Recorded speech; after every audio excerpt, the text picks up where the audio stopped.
दोस्तों good morning. मैं आपका दोस्त Inder Singh Chauhan IAS academy channel में आपका हार्दिक स्वागत करता हूं। दोस्तों आप अपने चैनल को ज़्यादा से ज़्यादा लाइक कीजिए, शेयर कीजिए और सब्सक्राइब कीजिए। दोस्तों हम बात कर रहे थे राजस्थान के भौतिक विभाजन की बात कर रहे थे, तो भौतिक विभाजन के अंदर हम पूरे मैदानी भाग की आज बात करेंगे। राजस्थान के भौतिक विभाजन के अंदर पूरे मैदानी भाग की बात करेंगे। जो राजस्थान का तीसरा भौतिक भाग है, पूर्वी मैदानी भाग। पूरे मैदानी भाग की बात करें तो यहाँ जो राजस्थान में ये पूरे मैदानी भाग है और यह है रेतीला, पश्चिमी रेतीला मैदान। ठीक है दोस्तों। उसके बाद ये अरावली पर्वतमाला है और यह पूर्वी मैदान भाग। ठीक है दोस्तों। तो पूर्वी मैदानी की भाग की बात करें तो ये 33 सागर का भाग है। किसका है? 33 सागर का अवशेष है, प्राचीन 33 सागर का अवशेष है। और इसकी हम बात करते हैं तो ये जो राजस्थान का जो पूरा क्षेत्रफल है, उस क्षेत्रफल का लगभग ये इसका क्षेत्रफल कितना है? 23.3% भूभाग पर फैला हुआ है। यानी राजस्थान का जो क्षेत्रफल है उस क्षेत्रफल का ये 23.3% भूभाग पर फैला हुआ है। और यहाँ पर अगर जनसंख्या की बात करें और जनसंख्या की बात करते हैं तो यहाँ पर लगभग 39% जनसंख्या निवास करती है। ठीक है दोस्तों। अब हम बात करते हैं इसकी, तो ये जो पूर्वी मैदानी भाग है, ये पूर्वी मैदानी भाग अरावली के पूर्व में स्थित है और हाड़ौती पठार के दक्षिण में स्थित है।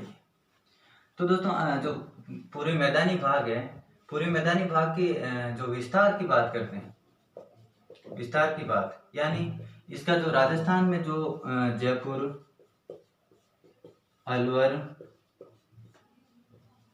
भरतपुर, धौलपुर, करौली, सवाईमाधोपुर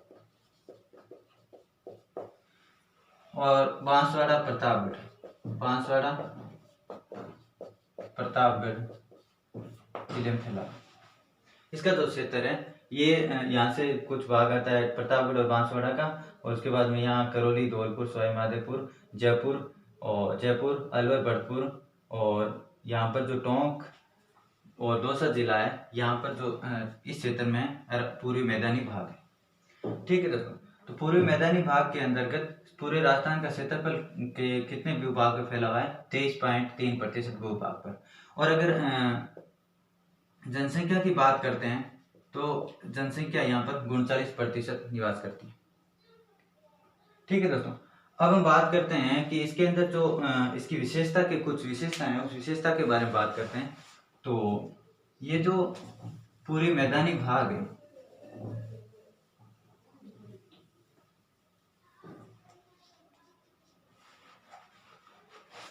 पूरी मैदानी भाग के अंतर्गत देखते हैं तो इसका जो ये अरावली पर्वतमाला के पूर्व में, तो इसकी जो ढलान की बात करते हैं पूरी मैदानी भाग की, तो ढलान की है वो पश्चिम से पूर्व की ओर है, पश्चिम से पूर्व की ओर। ठीक है दोस्तों। ये हाड़ौती के दक्षिण में स्थित है, वह अरावली पर्वतमाला के पूर्व में स्थित है, पूर्व में या उत्तर पूर्व में। ठीक है दोस्तों। और यहाँ पर देखते हैं तो यहाँ जो पूरे मैदानी भाग है, इसके कुछ निम्न भाग हैं, उसके उपभाग हैं। अगर उपभागों की बात करते हैं तो एक तो इसको बनास बेसिन है, बनास बेसिन। उसके बाद में इसका एक भाग है चंबल बेसिन,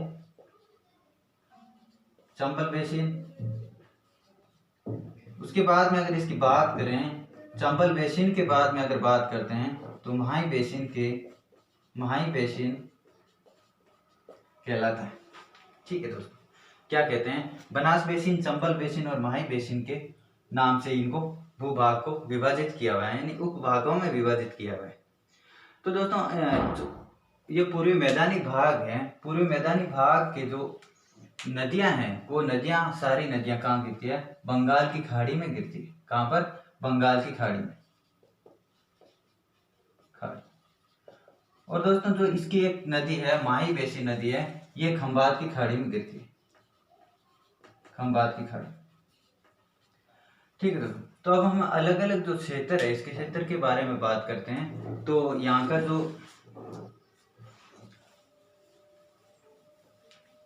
हमने 3 उपभाग पढ़े थे, उसमें हम देखते हैं कि सबसे पहले हम बात करते हैं बनास बेसिन की बात करते हैं। जो पूरे मैदानी भाग का जो बनास बेसिन है, बनास बेसिन के अंतर्गत, बनास बेसिन का जो विस्तार है, इसका विस्तार है चित्तौड़, भीलवाड़ा और राजसमंद।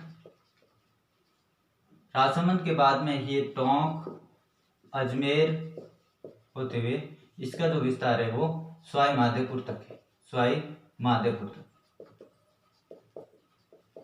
ये जो इसका बनास बेसिन का भाग है, और बनास बेसिन के अंतर्गत जो बनास बेसिन का क्षेत्र है, ये बनास नदी का जो अफवाह तंत्र है उसको बनास बेसिन के नाम से जाना जाता है। और इसका चित्तौड़, भीलवाड़ा, राजसमंद, टोंक, अजमेर और सवाई माधोपुर में फैला हुआ है। और इसकी कुछ विशेषताएं हैं, जैसे यहाँ का मेवाड़ मैदान, जो बनास बेसिन है, जो चित्तौड़गढ़ का जो क्षेत्र है, चित्तौड़गढ़ का क्षेत्र है, जो भूभाग है चित्तौड़गढ़ का भूभाग, उसको कहते हैं मेवाड़ मैदान कहते हैं। क्या कहते हैं? मेवाड़ मैदान कहते हैं। उसके बाद जैसे ये मालपुरा का मैदान, मालपुरा का मैदान कहते हैं। मालपुरा का मैदान यानी भीलवाड़ा और टोंक का जो क्षेत्र है, भीलवाड़ा और टोंक का क्षेत्र या भूभाग है, उसको कहते हैं मालपुरा का मैदान कहते हैं। ठीक है दोस्तों, मेवाड़ का मैदान जो चित्तौड़गढ़ का क्षेत्र है, भूभाग है, उसको मेवाड़ का मैदान कहते हैं। मालपुरा का मैदान जैसे भीलवाड़ा और टोंक का मैदान है, उसको मालपुरा का मैदान कहते हैं। और उसके बाद में जो एक और भूभाग आता है वो आता है करौली का मैदान। कौन सा? करौली का मैदान। अब करौली के मैदान की बात करते हैं तो ये सवाई माधोपुर में जो क्षेत्र है इसका बनास बेसिन का, उसको कहते हैं करौली का मैदान। जो करौली के अंतर्गत आता है, करौली का मैदान आता है, करौली का मैदान जो सवाई माधोपुर में जो बनास बेसिन का जो क्षेत्र है उसको कहते हैं करौली का मैदान। और इसके बारे में अगर इसकी विशेषता आगे बात करते हैं तो हम बात करते हैं चंबल माही बेसिन की बात करते हैं। पहले माही बेसिन की, जो माही बेसिन है, पूरे माही बेसिन, पूरे मैदानी भाग का जो माही बेसिन उपभाग है, उसमें देखो माही बेसिन का जो क्षेत्र है डूंगरपुर, बांसवाड़ा,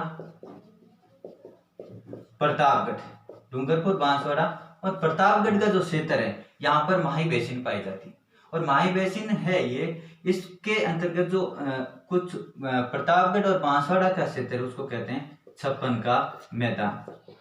क्या कहते हैं? छप्पन का मैदान कहते हैं। क्या कहते हैं? छप्पन का मैदान। तो देखो दोस्तों, ये जो पूर्वी भाग है, पूर्वी भाग के अंतर्गत जो माही बेसिन आता है, माही बेसिन का जो विस्तार है डूंगरपुर, बांसवाड़ा और प्रतापगढ़ के अंतर्गत है, उसी में ये इसका विस्तार है। उसके बाद इसमें एक जो छप्पन का मैदान है उसके बारे में बात करते हैं। तो जो छप्पन का मैदान है ये डूंगरपुर और प्रतापगढ़, सॉरी बांसवाड़ा, बांसवाड़ा और प्रतापगढ़ का जो भूभाग है, जो यहाँ पर 56 ग्रामों का समूह है, 56 ग्रामों का समूह है, उस समूह को हम कहते हैं छप्पन का मैदान कहते हैं। क्या कहते हैं? छप्पन का मैदान कहते हैं। अब हम बात करेंगे आगे चंबल बेसिन की बात करते हैं दोस्तों। तो चंबल बेसिन के बारे में उसकी भी कुछ विशेषता हैं अलग अलग क्षेत्र में। जो चंबल बेसिन का जो विस्तार है चित्तौड़गढ़, कोटा, बूंदी, सवाई माधोपुर से धौलपुर तक जो इसका विस्तार है, उसके बारे में हम जो तीसरा उपभाग है उसके बारे में बात करते हैं। तो चंबल बेसिन कौन सी होगी? चंबल बेसिन। दोस्तों ये चंबल बेसिन है, चंबल बेसिन जो चंबल नदी का क्षेत्र है, चंबल नदी का जो अफवाह तंत्र है उसी को हम चंबल बेसिन के नाम से जानते हैं।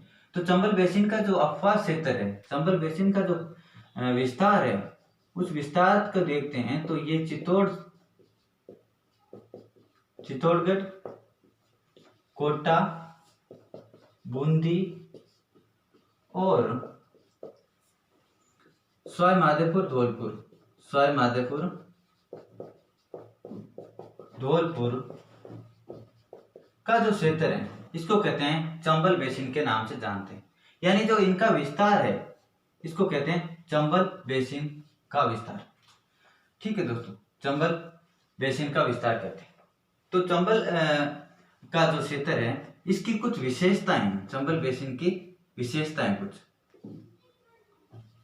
विशेषताएं, क्या विशेषताएं इसकी? इसको एक क्षेत्र है, इसको कहते हैं अवनलिका अपरदन।